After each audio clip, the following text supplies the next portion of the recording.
शरीर में नाड़ियों को विशेष महत्व है। नाड़ी शरीर के उन सूक्ष्म रास्तों को कहा गया है जिनसे प्राण ऊर्जा पूरे शरीर में प्रवाहित होती है।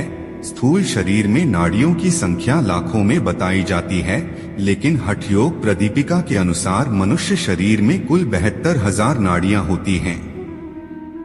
नाड़ियों को नस या धमनी समझने की भूल ना करें। नाड़ियां शरीर में प्राण ऊर्जा, ब्रह्मांडीय ऊर्जा, वीर्य और कुंडलिनी जैसे सूक्ष्म ऊर्जाओं का संचार कराती हैं। नाड़ियों का कोई भौतिक स्वरूप नहीं है, यानी अगर आप शरीर को काटकर इन्हें खोजने का प्रयास करें तो आप इन्हें नहीं ढूंढ पाएंगे। 72,000 नाड़ियों में इड़ा, पिंगला, सुषुम्ना, गांधारी, हस्तजिह्वा, कुहू, सरस्वती, पूषा, शंखिनी, पयस्विनी, वारुणी, अलंबुषा, विश्वोदरी और यशस्विनी इन 14 नाड़ियों को महत्वपूर्ण माना जाता है तथा इनमें भी प्रमुख 3 नाड़ियां हैं। इड़ा जिसे चंद्र नाड़ी कहते हैं, पिंगला जिसे सूर्य नाड़ी कहते हैं और सुषुम्ना नाड़ी आज भले आधुनिक विज्ञान नाड़ियों के अस्तित्व को नकारता है, मगर जैसे जैसे आप अधिक सजग बनने लगते हैं आप महसूस करेंगे शरीर में ऊर्जा की गति अनियमित नहीं है, वह तय रास्तों से गुजरती है। मलमार्ग एवं मूत्रमार्ग जहाँ से पृथक होते हैं उसी संधि के पास कुंडलिनी रहती है जो समस्त नाड़ियों को जन्म देती हैं। शरीर के 14 प्रमुख नाड़ियों में 7 ऊपर को जाने वाली और 7 नीचे को जाने वाली होती हैं। इस प्रकार शरीर में स्थित 14 भुवन तक ये 14 नाड़ियां विस्तारित है, जिनका क्रम निम्न प्रकार से है। भू, भुव, स्व, मह, तप एवं सत्यलोक ये ऊपर के लोक है। इसके नीचे अतल, वितल, सुतल, तलातल, महातल, रसातल एवं पाताल है, अर्थात कुंडलिनी तक सबको आना या वहीं आकार समाप्त हो जाना है। नाड़ियों का संबंध इंद्रियों से होता है। इंद्रियां मन से संचालित होती हैं। मन की आज्ञा के अनुसार इंद्रियां कार्य करती हैं। जैसे कार्य होता है उसकी सूचना नाड़ियां कुंडलिनी तक पहुंचाती हैं और उसके बाद कुंडलिनी उसका उचित अनुचित निर्णय लेकर उन संग्रहित सूचनाओं के ऊपर निर्णय लेती हैं। अर्थात जब इंद्रियों के विक्षोभ को नाड़ियां कुंडलिनी तक पहुंचाती हैं तो उनके द्वारा एकत्र पूर्ववर्ती सूचनाओं में हलचल या विक्षोभ उत्पन्न होता है, और जब यह विक्षोभ दूषित हुआ तब यह तीनों पदार्थों से बना तत्व या पदार्थ अधिसंग्रहण द्वारा बाहर फेंक दिया जाता है। उदाहरण स्वरूप, जैसे कान के द्वारा सुना गया कोई अपशब्द पूंजीभूत होकर ज्ञानेंद्रियों की सहायक वाहिकाओं द्वारा मन को पहुंचाया जाता है। मन को इससे अपनी प्रतिष्ठा पर ठेस लगता है। मन तत्काल इसके विपरीत प्रतिक्रिया के लिए संबंधित नाड़ियों से सूचना कुंडलिनी के पास घिरा आवरण तदनुरूप द्रवित अन्य पदार्थ का रूप धारण कर संबंधित या उस कार्य के लिए नियुक्त नाड़ी के माध्यम से मन को वापस किया जाता है और मन के द्वारा तत्काल संबंधित कर्मेंद्रिय जैसे झगड़ा करने के लिए हाथ या मुंह को आदेश दिया जाता है। इस प्रकार कुंडलिनी के पास एकत्र पदार्थों का उपयोग मनुष्य द्वारा किया जाता है। यदि सारे पदार्थ अपना आवरण कुंडलिनी पर से हटा दें तो कुंडलिनी पर पड़ा दबाव स्वरूप बोझ समाप्त हो जाएगा है और कुंडलिनी हल्की होकर ऊपर उठते हुए मूलाधार, स्वाधिष्ठान, मणिपुरा, अनाहत, विशुद्धि एवं आज्ञा चक्र होते हुए ब्रह्मरंध्र में जाकर स्थिर हो जाती है। जब तक कुंडलिनी पर विविध नाड़ियों द्वारा एकत्रित संवेदनाओं, सूचनाओं का बोझ लदा रहेगा, कुंडलिनी वहीं दबी रहेगी और मनुष्य विविध दुष्चक्र में फंसा रह जाता है। 3 प्रमुख नाड़ियां ईड़ा, पिंगला और सुषुम्ना नाड़ी शरीर के विविध अंगों से विविध संवेदनाओं या सूचनाओं या आज्ञाओं को छोटी छोटी नाड़ियां एकत्र करके अपने से श्रेष्ठ उपर्युक्त 14 नाड़ियों तक पहुंचाती हैं। ये 14 नाड़ियां उन अपन सहायक छोटी नाड़ियों से इन सूचनाओं को एकत्र कर अपने से श्रेष्ठ प्रधान नाड़ियों ईड़ा, पिंगला और सुषुम्ना को प्रदान करती हैं। इन सब को सुषुम्ना एकत्र कर कुंडलिनी पर आवरण स्वरूप कवच के रूप में उसे ढकी रहती हैं। ईड़ा नाड़ी फेमिनिन और क्रिएटिव प्रिंसिपल, इसे चंद्र नाड़ी भी कहते हैं। यह स्त्रियोचित गुणों वाला होता है। यह सुषुम्ना के दाहिने ओर से प्रवाह होता है जो मेरुदंड के मूल से शुरू होकर पिंगला नाड़ी के साथ अंजना चक्र तक आती हैं और दाहिने नाक में समाप्त होती हैं। ईड़ा नाड़ी हमारे मानसिक ऊर्जा से संबंधित हैं। इसका रंग सफेद होता है, चंद्रमा के समान शांत ऊर्जा वाला। जिन व्यक्तियों में ईड़ा नाड़ी अधिक संतुलित होती हैं, उनमें अधिकतम स्त्रियोचित गुणों का विकास होता है तथा पुरुषोचित गुणों की कमी रहती है। पिंगला नाड़ी, मस्कुलिन एंड एनालिटिकल प्रिंसिपल, इसे सूर्य नाड़ी भी कहते हैं। यह सूर्य के समान गर्म ऊर्जा और पुरुषोचित गुणों वाला होता है।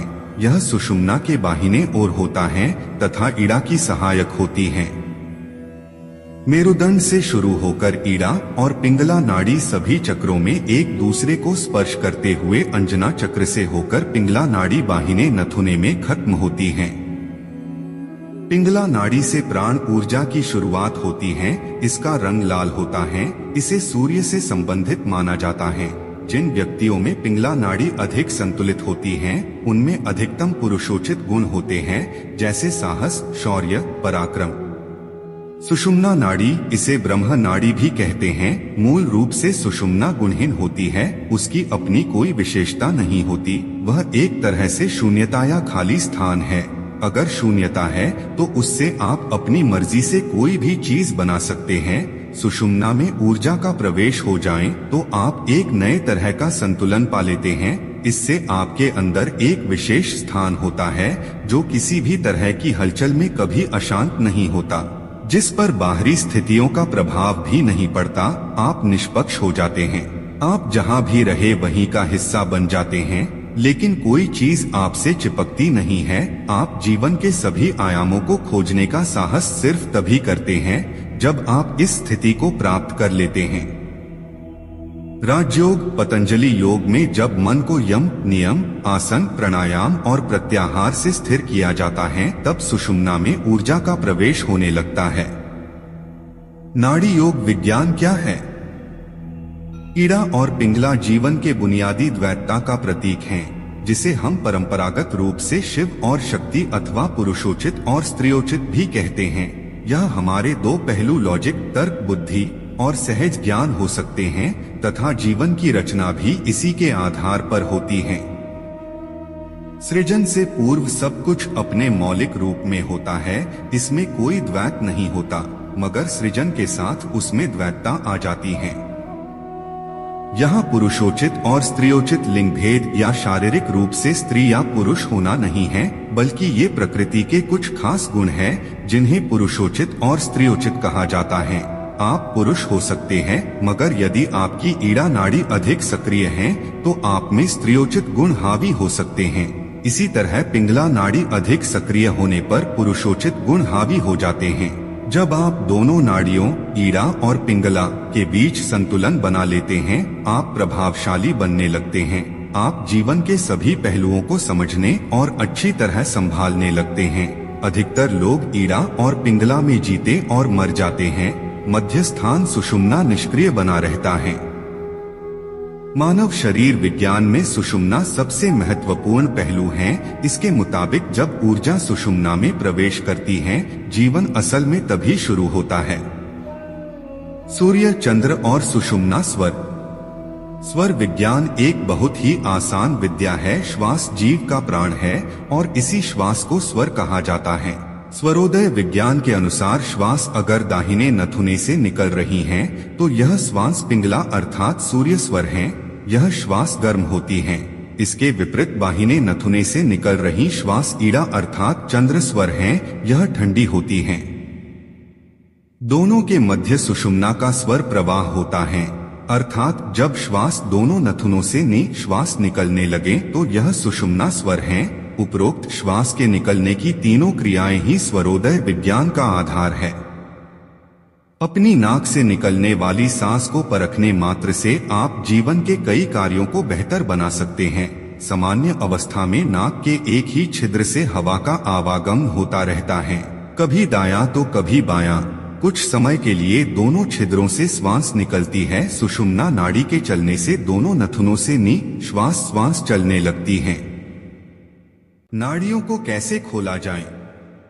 नाड़ी शोधन के द्वारा बंद नाड़ियों में भी ऊर्जा का संचार कराया जाता है, जिसके लिए स्वर योग और स्वर साधना का उपयोग किया जाता है।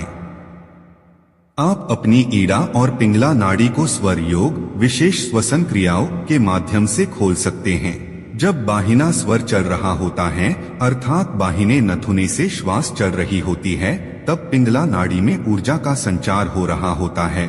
इसी प्रकार ईड़ा नाड़ी दाहिने स्वर से खुलती है। सुषुम्ना नाड़ी में ऊर्जा का प्रवाह करने के लिए हमें उस अवस्था में पहुंचना होगा जब हमारी ईड़ा और पिंगला नाड़ी में संतुलित रूप से ऊर्जा का प्रवाह हो रहा हो। यह सब तभी होगा जब आप ईड़ा और पिंगला तथा इनसे संबंधित छोटी बड़ी नाड़िकाओं का शोधन कर लेंगे। जब ऐसा हो जाएगा तब सुषुम्ना से कुंडलिनी शक्ति ऊपर को उठने लगेगी। योग का मुख्य लक्ष्य मोक्ष की प्राप्ति है, जिसे अक्सर समाधि की अवस्था में प्राप्त किया जाता है और यही पतंजलि योग सूत्र में भी बताया गया है। योग के अनेक विधियां जैसे आरंभिक शुद्धि, सत्कर्म, योगिक सील, मुद्रा, विजुलाइजेशन, सांसों को रोकना, प्राणायाम, मंत्र उच्चारण सभी मिलकर प्राण ऊर्जा के प्रवाह को ईड़ा, पिंगला और सुषुम्ना में प्रवाह होने में मदद करते हैं। नाड़ी योग का महत्व प्राचीन भारत में ही नहीं अपितु अभी भी महत्वपूर्ण है। इनसे ही प्राण ऊर्जा पूरे शरीर में प्रवाहित होती है, इसलिए नदी योगा अतुल्य है। आज की यह वीडियो आपको कैसी लगी कमेंट में जरूर बताएं। वीडियो को लाइक, शेयर और चैनल को सब्सक्राइब जरूर करें।